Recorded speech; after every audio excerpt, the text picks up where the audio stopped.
Hello, welcome back. This is Tamiya epoxy putty, fast set type. I don't know, not that fast. Hours, 4, 5, 6, 7, 8 hours.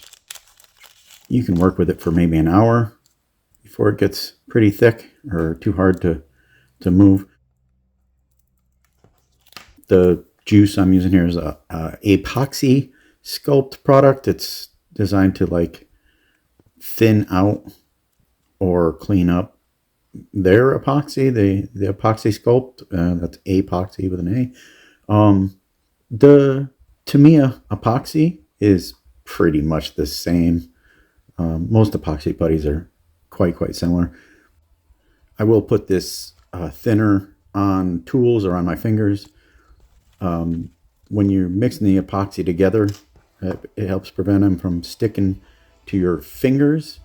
It also thins the epoxy out to a certain degree, so you can keep adding it and making your epoxy putty thinner and thinner and thinner till it's almost like the consistency of caulk, and it'll still cure fine. It probably takes longer the thinner you make it, but if you want to like spooge something into a nice corner like you would caulk, you can still do that with the epoxy. You just got to thin it out enough. And I don't know of another thinner or cleaner that works quite in this way. I'm sure it's a commonly available set of chemicals. I don't know what they are.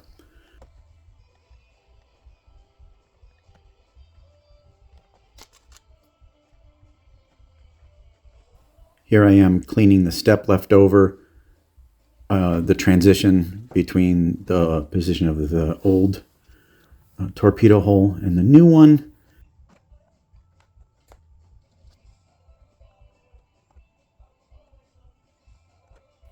And also filling in the hole left on the inside of the master so I can cast it without a hole being right through it. I don't really know if there's a hole that goes all the way in on any of the heroes or not. I haven't really paid much attention, but if you wanted to drill a hole in through and put like lights or something in there, I guess you could pretty easily. With most epoxy products, just make sure that when you go to stick it on something, your epoxy thinner is all gone or worked in, so it will get nice and sticky. It makes it difficult to work with tools, but you just sort of get it on there close, then clean off your tool, then get it wet with the epoxy thinner, and then you can mold it around without it then sticking to your implements or your fingers or whatever you're using to create the smooth surface. Even cutting with a knife would be really hard without lubricating it with the thinner.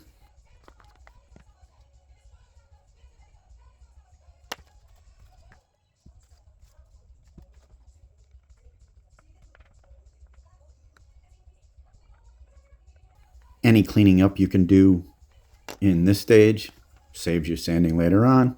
And anytime you can save sanding, you can save hurting the plastic that's next to the filler, thus causing you more work.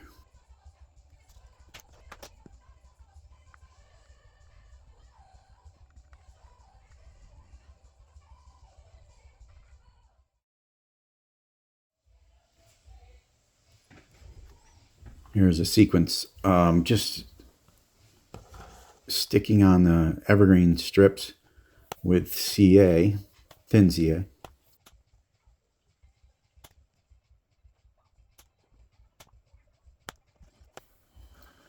The applicator I'm using is a very common one.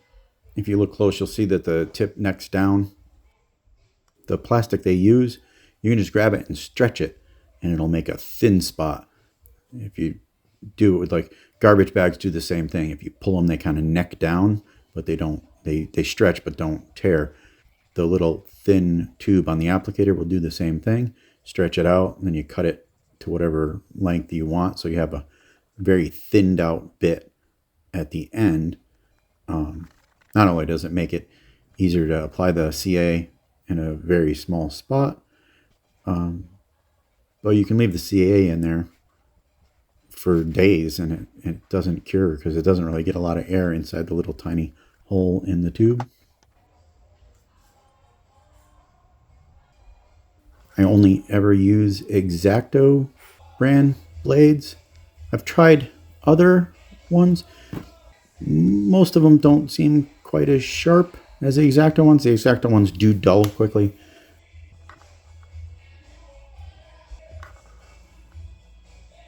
But one of the biggest things is the bottom of the blade, like where my fingers are basically touching the blade often.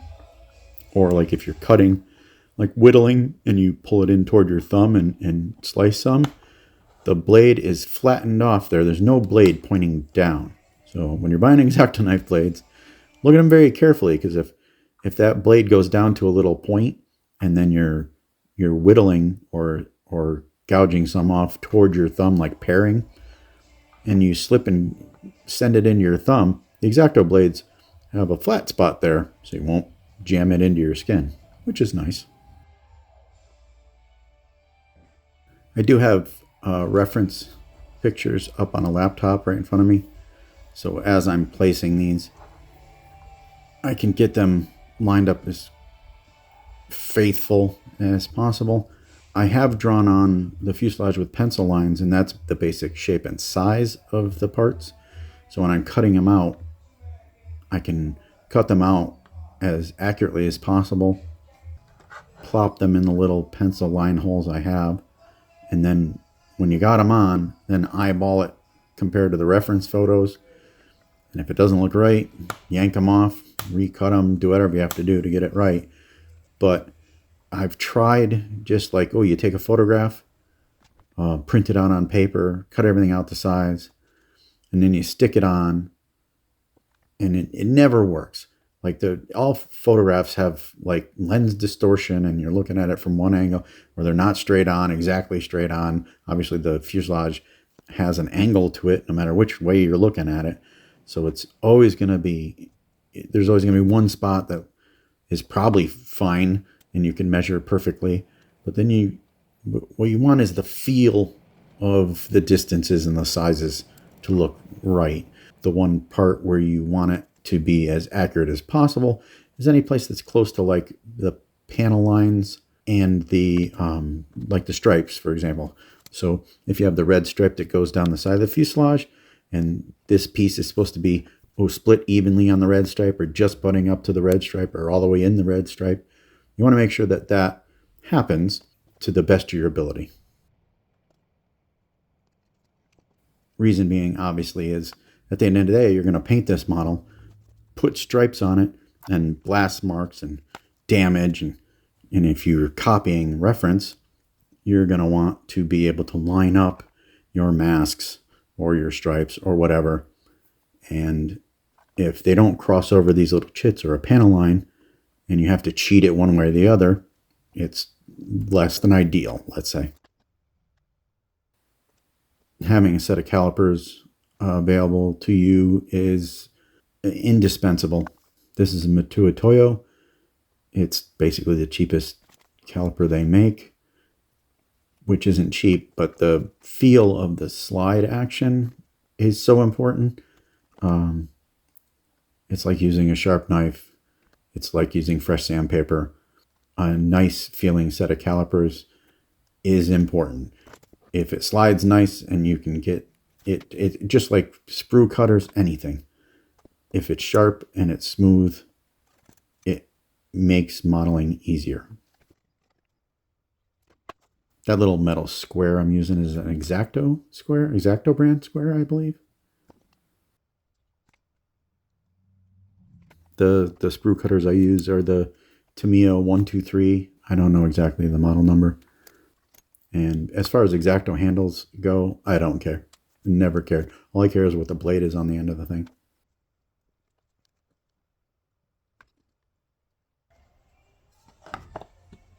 Here I am lining up the two halves to see how it all lines up. And it doesn't. Doesn't match the reference at all because there's problems. And here we are to address those problems.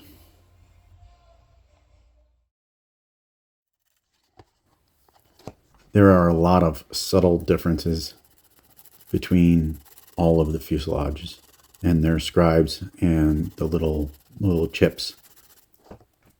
So I'm filling in lines here.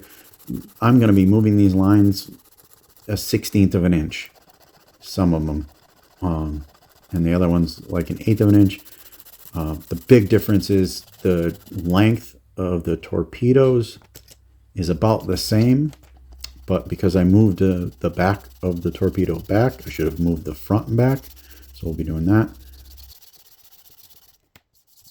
At this point, I discovered the entire front of the bottom isn't going to work because one of the body lines is dramatically different than I had.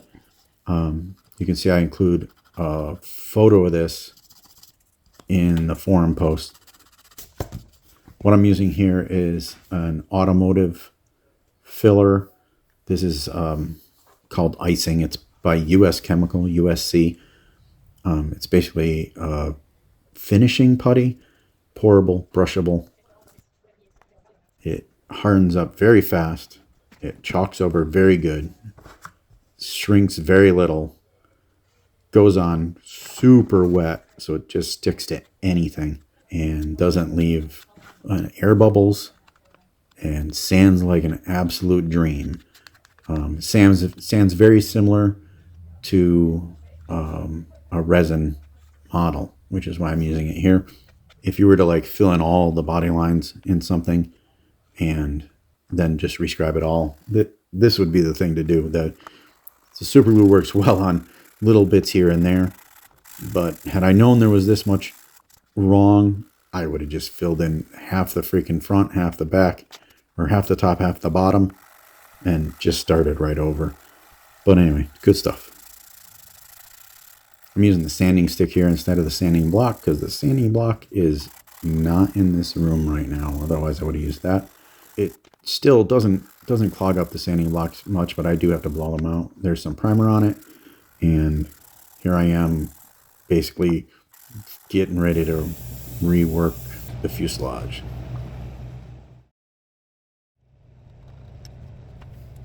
Here I am rescribing and correcting what I had to do on the top part. There was a lot more work on the bottom. I just had to move a few lines on the top and a bunch of the chips.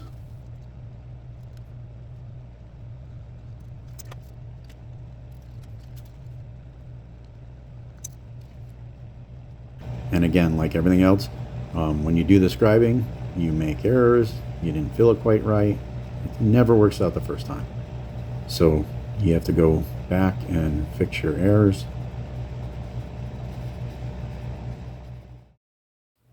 Here I am using lacquer thinner to remove all the primer from the torpedo holes. I'm going to be putting filler in there, and I want them to stick to the plastic and not be on top of a layer of primer.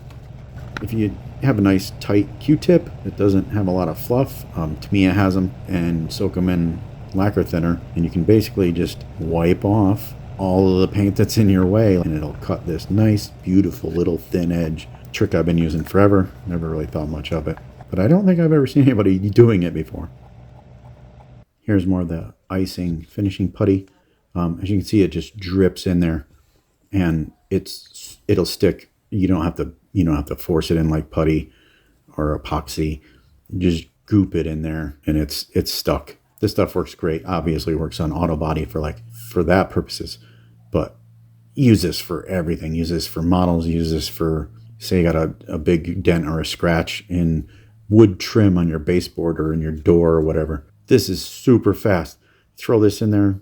5 minutes later, you're sanding it, and then you throw some primer on it, some paint on it. You can, and it's tough. It's super strong. So it's proper like a polyester plastic. This brand comes with that blue hardener. The color does not matter. Some of this shot is sped up, as you can see, but it is a continuous shot. So this is, you can see that I'm mixing it, putting it in, going at it with the blade when it's just stiff enough that it's no longer going to peel out or flake off. And that will true it up fairly close. And then I'm going to sand it off. And like I said, it's all going to be one in shot. So I think this entire process was 4 minutes, 5 minutes, start to finish. So like this stuff's ready to sand in minutes.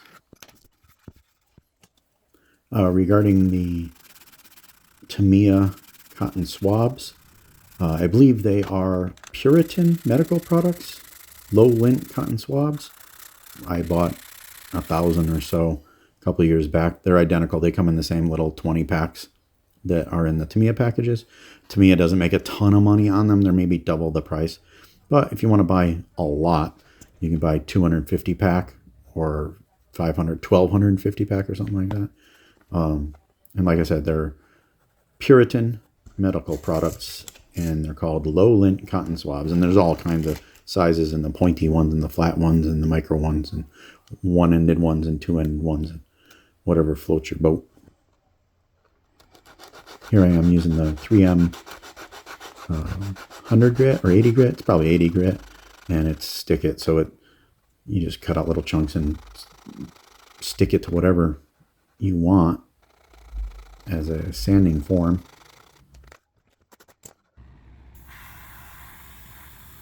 And the sandpaper leaves a good amount of grooves. Also, it's all sanded off, so you can't really see exactly what's going on. So just pile a bunch of primer on there. Like, just shove it right in here. Fill the sand and scratches, and I'll sand it off with a finer grit sandpaper later.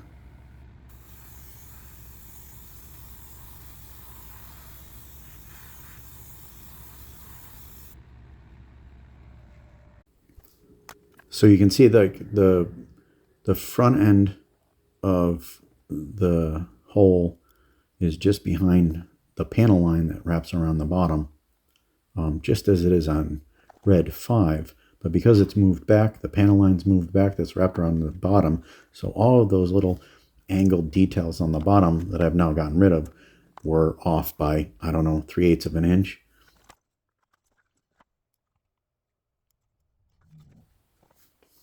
I always just draw them in with pencil before I do the scribing. And you go back and forth, you throw it in. Doesn't look quite right. You erase it off, move it a little.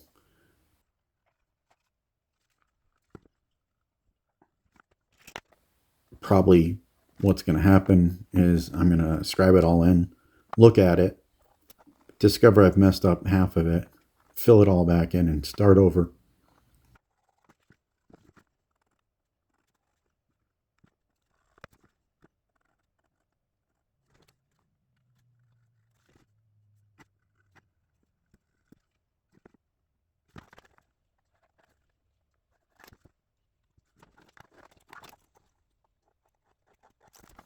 One of these long lines I scribe here, this is just not in the right spot. You can't really tell from looking down on it, but if you pick it up and roll it around the corner and have a look at it, one side is different than the other.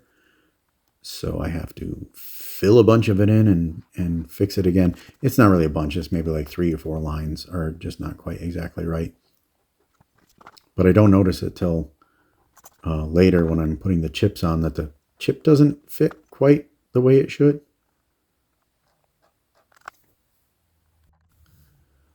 I'm showing you a lot of this process here. It seems like it's a long time. I probably have 40 hours, 30 plus hours, probably 40 hours in just this re-scribing, remastering this for Red 1. A lot of that time is looking at photos, going back and forth and back and forth and back and forth, trying to figure out what should go, what should move a little tiny bit this way, what little tiny bit that way. Unless you have, that guy who's like a screenwriter in Hollywood. He has that, was it Stuff Dreams Are Made Of or whatever podcast. He's the one that purchased or won at auction that Red 1 Master or the Red 1 Hero. Like, I mean, he paid millions of dollars for it, right? Like, imagine if he got like a 3D scanner and just scanned the piss out of that thing. And we had like flawless, accurate. Oh God, how nice would that be? And it's right there. Like, it's the dude just has it. This area right behind the droid and the cutouts for the droid are different on every one, every version, every hero, plus the pyros, I'm assuming. Half of the droids are off center, strangely enough. It's like they didn't quite fit in the hole, and instead of cutting the arms, like the parts for like the legs, it's like maybe they didn't fit, and then on the day when they shoved the little black and white droid in, or R5, and they didn't quite fit, they just like chiseled out one side of it or whatever and made them fit. Or I don't know, they decided to have them off center. One of them was way off center, but whatever. So like this master here, the droid, I think it's white with like black features.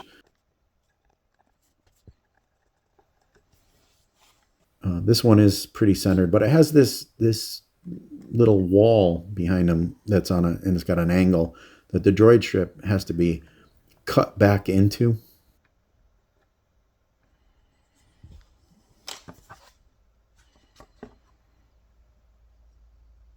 As it turns out, my droid strip that I have here cast is maybe a 1/16 of an inch short, or my fuselage is a 1/16 of an inch long, whatever, but it's not exactly perfect. So I might be remastering the entire droid strip just for Red 1.